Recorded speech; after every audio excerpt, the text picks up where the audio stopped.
Hello friends, welcome back to mom's semi food kitchen channel. ఇవాల్టి special onion pakodi. ఈ masala onion పకోడీని ఏ విధంగా తయారు చేయాలో చూసేద్దాము. ఇవి క్రంచీగా రావడం కోసం ఎలా ప్రిపేర్ చేయాలో చూద్దాము. ఈ పకోడీని తయారు చేయడానికి ముందుగా ఒక గిన్నెలోకి 1/2 కిలో వరకు శనగపిండిని తీసుకోవాలి. నెక్స్ట్ ఇందులోనే టేస్ట్కి సరిపడా సాల్ట్, 1 స్పూన్ వరకు కారం, చిటికెడు వంట సోడాని వేసుకోవాలి. వంట సోడా వేసుకోవడం వల్ల చాలా క్రంచీగా వస్తుందన్నమాట పకోడీ. ఇప్పుడు ఇందులోకే 2 పెద్ద ఉల్లిపాయల్ని పొడవుగా కట్ చేసి ఉల్లిపాయ ముక్కల్ని వేసేసుకోవాలి. ఉల్లిపాయ ముక్కల్లో కాస్త సాల్ట్ యాడ్ చేసి ఉల్లిపాయ ముక్కల్ని ఒకసారి ఇలా ప్రెస్ చేస్తే హ్యాండ్తో మనకి ముక్కలు అనేవి సపరేట్ అయిపోతాయి, విడివిడిగా అవుతాయి. వాటిని ఇందులోకి వేసేసుకోవాలి పిండిలోకి.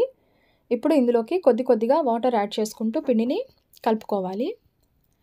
మరి లూజ్గా బజ్జీ పిండిలాగా కాకుండా, చపాతీ పిండిలాగా కాకుండా మీడియంగా కలుపుకోవాలి పిండిని.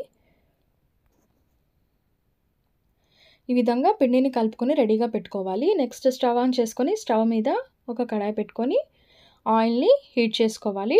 డీప్ ఫ్రైకి సరిపడా ఆయిల్ హీట్ అయిన తర్వాత ముందుగా చెక్ చేసుకోవాలి ఆయిల్ హీట్ అయిందా లేదా అని. అప్పుడు మనం చేత్తోని ఈ విధంగా విడివిడిగా పకోడీని వేసుకోవాలి. స్టవ్ని మీడియం ఫ్లేమ్లో ఉంచి పకోడీని వేసుకోవాలి.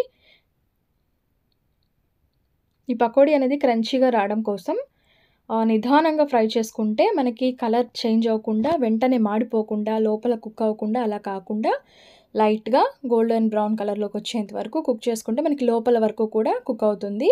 మీడియం ఫ్లేమ్లో ఉంచి నిదానంగా కుక్ చేసుకుంటే. చూడండి, ఇప్పుడు మనకి పకోడీ అనేది ఫ్రై అయిపోయింది. ఇప్పుడు దీనిని ఒక టిష్యూ పేపర్ వేసిన ప్లేట్లోకి కానీ లేదా చిల్లుల గిన్నెలోకి కానీ తీసుకోవాలి. అదేవిధంగా మనం సెకండ్ వాయిని కూడా వేసేసుకోవాలి.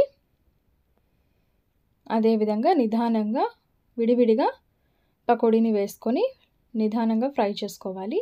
అంతేనండి, ఎంతో టేస్టీగా క్రంచీగా ఉండే ఆనియన్ పకోడీ రెడీ అయిపోయింది. మీకు కనుక నా రెసిపీ నచ్చినట్లయితే నా ఛానల్ని తప్పకుండా సబ్స్క్రైబ్ చేసుకోండి.